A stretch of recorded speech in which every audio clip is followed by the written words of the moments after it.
What I want to talk to you about today is the difference between gifts and choices. Cleverness is a gift. Kindness is a choice. Gifts are easy. They're given after all. Choices can be hard. You can seduce yourself with your gifts if you're not careful. And if you do, it'll probably be to the detriment of your choices. This is a group with many gifts. I'm sure one of your gifts is the gift of a smart and capable brain. I'm confident that's the case because admission is competitive. And if there weren't some signs that you're clever, the dean of admissions wouldn't have let you in. Your smarts will come in handy because you will travel in a land of marvels. We humans, plodding as we are, will astonish ourselves. My grandfather looked at me, and after a bit of silence, he gently and calmly said, "Jeff, one day you'll understand that it's harder to be kind than clever." Jules Verne, Mark Twain, Galileo, Newton, all the curious from the ages would have wanted to be alive, most of all right now. As a civilization, we will have so many gifts, just as you as individuals have so many individual gifts as you sit before me. How will you use these gifts? And will you take pride in your gifts or pride in your choices? I got the idea to start Amazon 16 years ago. I came across the fact that web usage was growing at 2,300% per year, and I'd never seen or heard of anything that grew that fast. And the idea of building an online bookstore with millions of titles, something that simply couldn't exist in the physical world, was very exciting to me. I just turned 30 years old, and I'd been married for a year.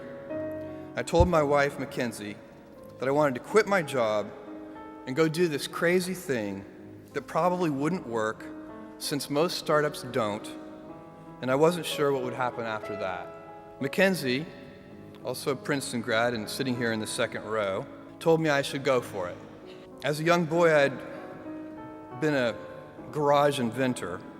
I'd invented an automatic gate closer out of cement-filled tires, a solar cooker that didn't work very well out of an umbrella and aluminum foil, baking pan alarms to entrap my siblings. I'd always wanted to be an inventor, and she wanted me to follow my passion. I was working at a financial firm in New York City with a bunch of very smart people, and I had a brilliant boss I much admired.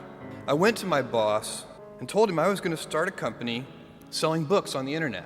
He took me on a long walk in Central Park, listened carefully to me, and finally said, "That sounds like a really good idea, but it would be an even better idea for someone who didn't already have a good job."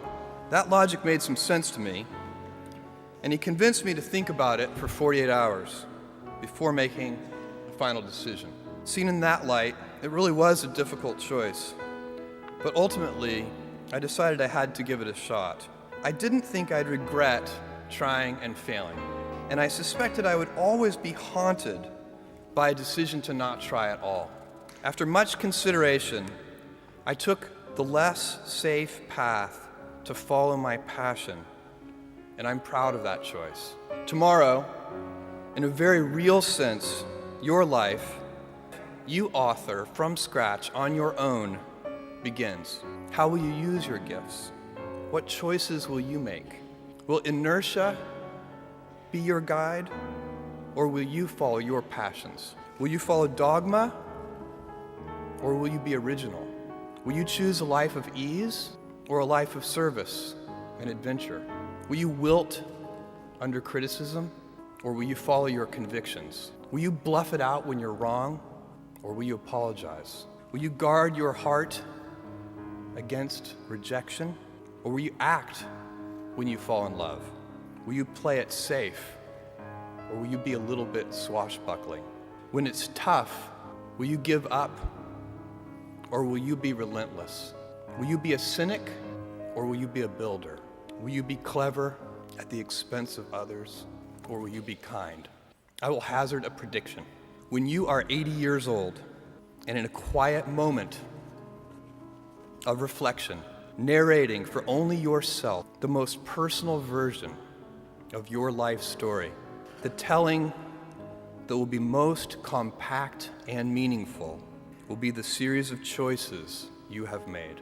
In the end, we are our choices. Build yourself a great story.